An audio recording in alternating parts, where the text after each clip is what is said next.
Bonjour chers étudiants,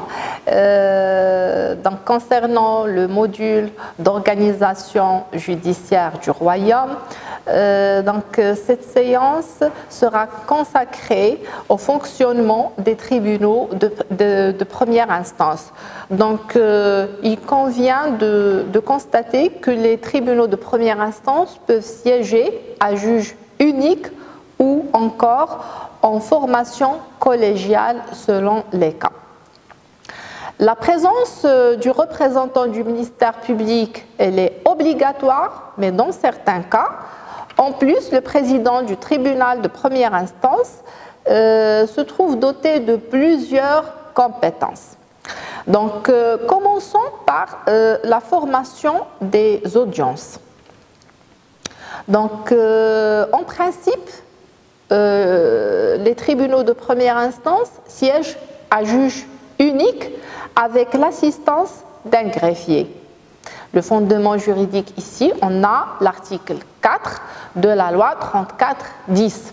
Cependant, ces tribunaux peuvent aussi siéger en formation collégiale.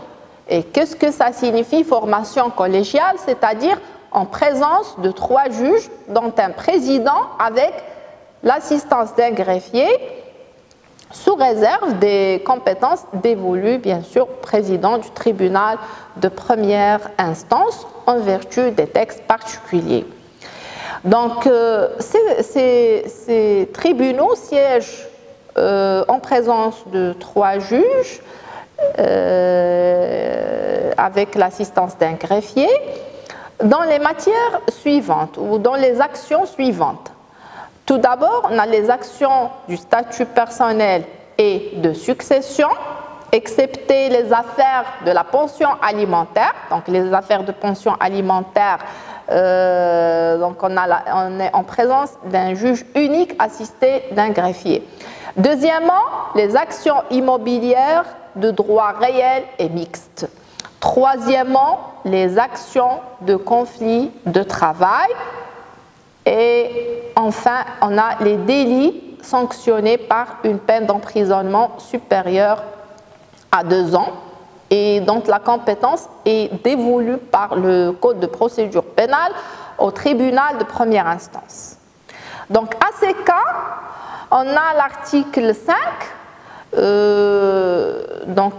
qui ajoute au niveau de son alinéa 2 que le tribunal de première instance siège en formation collégiale lorsqu'il statue en 2e degré dans les conditions fixées par le Code de procédure civile, le Code de procédure pénale ou par les textes particuliers. En l'occurrence, lorsqu'il statue en matière de conflit de travail, le tribunal est assisté de 4 assesseurs. Donc, le mode de désignation est fixé par décret. On a ici l'article 270 du Code de procédure civile. À ce niveau, l'alinéa 2 de l'article 270 susmentionné précise que le tribunal de première instance peut également siéger sans l'assistance d'assesseurs lorsque leur nombre est insuffisant. Donc, il convient de signaler aussi que lorsqu'il apparaît au juge unique que l'une des demandes principales, reconventionnelles ou encore en compensation, relève de la compétence de formation collégiale ou se rapporte à une action ayant un lien de connexité avec une action en cours devant cette formation, il se dessaisit de l'ensemble de l'affaire par une décision appelée la décision gracieuse. Dans ce cadre, l'article 4 de la loi 34-10 met à la charge du président du tribunal de première instance l'obligation de transmettre le dossier de l'affaire à la formation collégiale.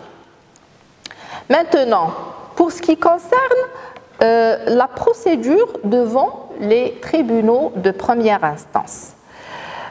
Ici, il convient de signaler l'article 45 du Code de procédure civile, modifié et complété par la loi 35-10 du 17 août 2011. Cet article dispose que sont applicables devant les tribunaux de première instance, leur chambre d'appel, les règles de procédure écrites applicables devant la cour d'appel conformément aux articles 329, 331, 332, 334 jusqu'à 344, jusqu'à l'article 344 ci-dessous. Cependant, la procédure est orale dans les affaires ci-après. Affaires que les tribunaux de première instance connaissent en premier et dernier ressort, les affaires de la pension alimentaire, de divorce sous contrôle judiciaire et autres. Et on a aussi les affaires sociales, les affaires de paiement et de révision des loyers, les affaires d'état civil. Donc, qu'est-ce qu'on déduit de cet article? On déduit qu'en principe, la procédure devant les tribunaux de première instance, elle est écrite, mais exceptionnellement, elle est orale dans les matières qui ont été précisées par l'article sus-mentionné. Passons maintenant au rôle du ministère public devant le tribunal de première instance. Ici, on va mentionner les alinéas 5 et 6 de l'article 4 de la loi 34-10. Et on a en parallèle l'article 10 du Code de procédure civile, donc parallèlement à l'article 4 de la loi 34-10. Donc cet article dispose que le ministère public n'est tenu à assister à l'audience que dans les cas où il est partie principale ou lorsque sa présence est rendue obligatoire par la loi. Dans les autres cas, sa présence est facultative. Donc, c'est quoi une partie jointe? C'est-à-dire qu'il n'est pas partie, il ne fait pas partie au procès, mais son rôle se limite à donner son avis. Et dans ce cadre, on a l'article 8 du Code de procédure civile qui a précisé les cas où le ministère public peut se présenter en tant que partie jointe. Par exemple, il y a des cas où la loi ordonne communication de l'affaire au ministère public. Ou encore des affaires où le ministère public demande à intervenir après communication du dossier.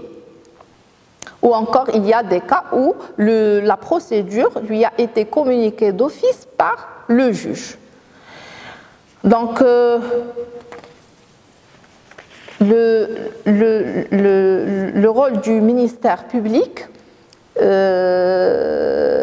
où le ministère public, comme on l'a déjà précisé, il peut se présenter soit en tant que partie principale, soit en tant que partie jointe. Concernant le président du tribunal de première instance, le président du tribunal de première instance a une double ou jouit d'une double fonction devant ce tribunal. Il a d'une part des fonctions d'ordre administratif qui ont une nature administrative, à savoir la direction du tribunal. Il assure la direction générale de tous les services et il veille au bon fonctionnement des différents services de la juridiction qu'il préside. Et d'autre part, il jouit d'un d'un rôle ou d'un pouvoir qui est juridictionnel, proprement juridictionnel. C'est-à-dire, il statue sur les recours en annulation contre les jugements rendus par la juridiction de proximité. C'est un juge sur requête. Aussi, il statue sur les requêtes aux fins d'injonction de payer. Et aussi, c'est un juge des référés. Donc, il faut noter que le président du tribunal de première instance peut déléguer tout ou une partie de ses pouvoirs à l'un des magistrats du tribunal qui n'est pas nécessairement le plus ancien. Donc, aussi, il dirige accessoirement les débats judiciaires en raison de ses nombreuses charges extrajudiciaires, en plus de ses charges administratives. Il ne statue pas au fond et de façon définitive, même lors d'un recours en annulation d'un jugement d'une juridiction de proximité. C'est-à-dire que le président du tribunal de première instance se limite à se prononcer sur la validité du cas de recours. Soit il infirme le jugement du juge de proximité et il renvoie dans ce cadre l'affaire devant la juridiction compétente pour qu'elle soit jugée, soit il rejette la demande du recours en annulation s'il estime qu'elle n'est pas basée, que la demande n'est pas basée. Maintenant, lorsque le président du tribunal de première instance intervient en tant que juge des référés, le juge des référés, il intervient lorsqu'il s'agit d'une procédure d'urgence. Dans ce cadre, le président du tribunal de première instance intervient en qualité de juge des référés au niveau de ces procédures d'urgence, qui sont des procédures simplifiées et rapides. Il statue en tant que juge unique et ses compétences dans ce cadre sont prévues par le Code de procédure civile. Notamment, on a l'article 149 du Code de procédure civile. Et bien sûr, il peut déléguer la compétence, c'est-à-dire sa compétence en cas d'empêchement au juge le plus ancien. Concernant les conditions de la mise en œuvre de la procédure des référés devant le président du tribunal de première instance, donc lorsqu'il intervient en cette qualité de référé, tout d'abord, il faut qu'il y ait un cas d'urgence. Et un cas d'urgence, cette condition, elle est appréciée selon la nature de l'affaire et selon les conséquences graves, irréparables qu'un retard peut provoquer si une décision tarde à être prise. Et aussi, la deuxième condition en plus du cas d'urgence, c'est le caractère provisoire de la mesure. Donc, l'appréciation de l'urgence, elle est soumise à l'appréciation du juge de référé, donc le président du tribunal de première instance en sa qualité de juge des référés qui examine le dossier.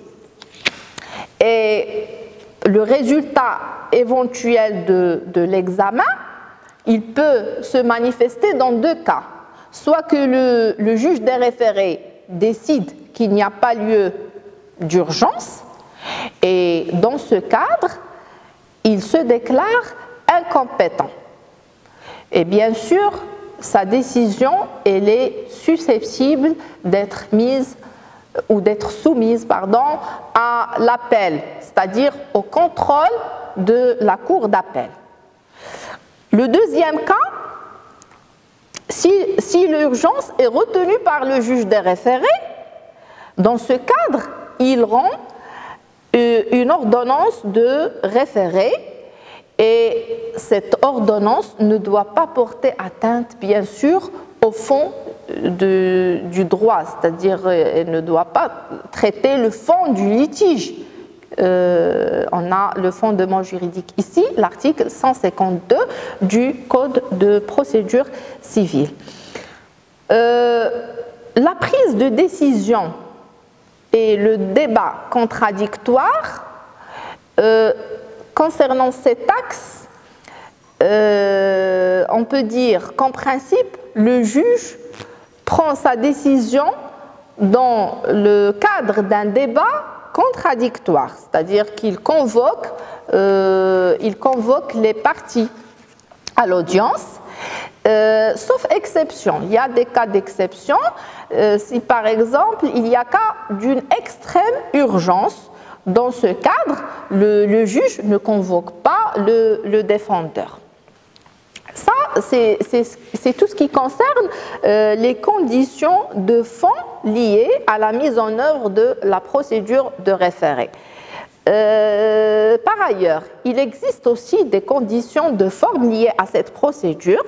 Ces conditions de forme sont précisées par l'article 152 du Code de procédure civile, c'est-à-dire que les ordonnances de référé ne statuent qu'au provisoire et sans préjudice de ce qui sera décidé au fond. Donc, ceci dit que les décisions du juge des référés sont exécutoires sur provision. Le juge peut en subordonner l'exécution aussi à la production d'un cautionnement.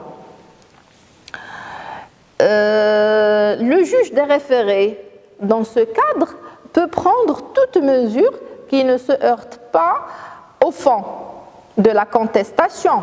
Par exemple, il peut prendre des mesures conservatoires ou encore il peut décider une remise en état destiné à prévenir un dommage imminent ou encore faire cesser un trouble illicite.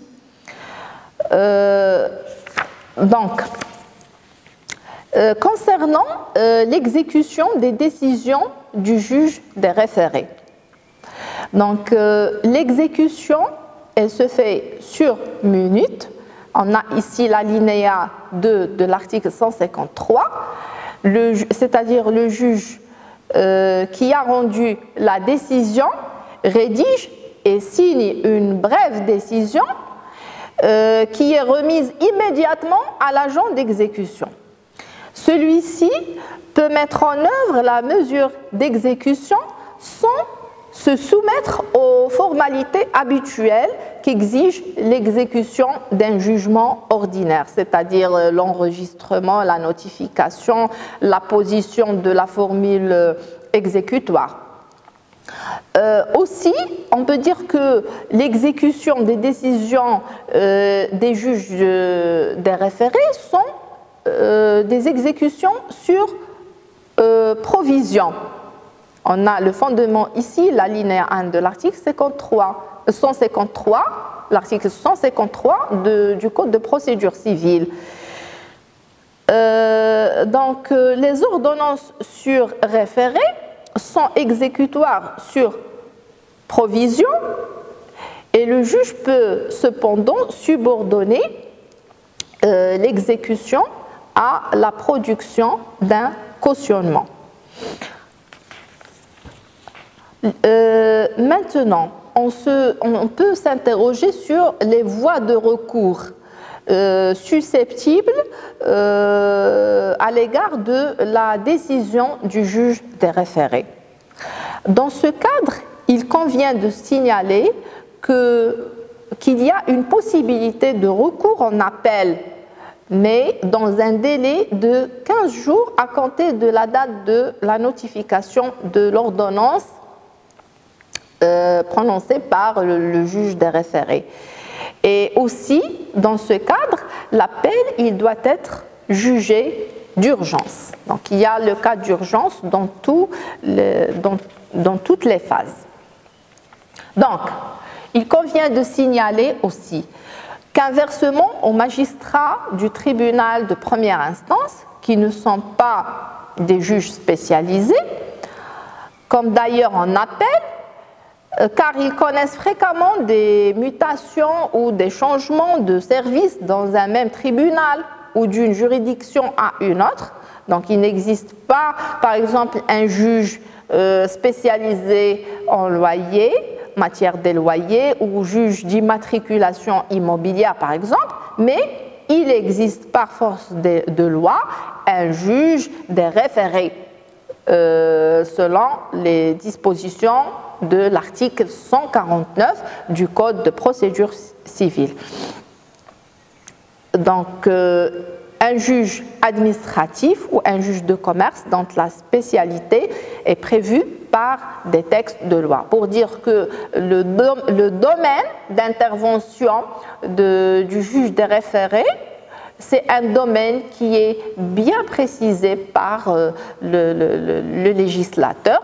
Donc, le législateur lui a déterminé des cas bien précis. Donc, le président du tribunal de première instance peut intervenir en sa qualité de juge des référés. Aussi, le président du tribunal de première instance peut intervenir en sa qualité de juge sur requête. Donc, dans ce cadre, où le législateur a mis en place certaines conditions pour saisir le président du tribunal de première instance en sa qualité de juge sur requête. Donc, il faut que la mesure sollicitée soit urgente et aussi qu'elle ne préjudicie pas au principal. C'est par exemple le cas en matière de constatation, de sommation et aussi autres mesures d'urgence en quelque matière que ce soit la matière mobilière ou immobilière. Donc, concernant la procédure qui doit être poursuivie dans ce cadre, tout d'abord, il y a la requête. On a une requête écrite qui est enregistrée en plus d'une taxe judiciaire acquittée. Et dans ce cadre, le président du tribunal de première instance ou son délégué, bien sûr qui agit en qualité de juge sur requête, répondra à cette requête hors la présence des parties à la requête. Donc l'ordonnance rendue par le juge sur requête est susceptible d'appel dans un délai de 15 jours de son prononcé, bien sûr. Maintenant, le président du tribunal de première instance aussi peut agir au niveau de la procédure d'injonction de payer. Et le but de cette procédure, c'est que cette procédure est essentiellement utilisée pour le recouvrement de créances, en l'occurrence pour toute demande de paiement d'une somme d'argent qui est supérieure au montant de 1000 dirhams. Donc, les conditions liées à la demande d'injonction de payer, c'est-à-dire pour agir devant le président du tribunal de première instance pour demander ou pour qu'il prononce une injonction de payer. Tout d'abord, on a la demande qui doit être liée au recouvrement d'une créance, dont le montant est précisé par le législateur, et aussi cette créance, elle doit être due en vertu d'un titre ou d'une promesse reconnue. Par exemple, le règlement d'une traite. Bon, cette séance est terminée. Je vous souhaite bon courage à la séance prochaine.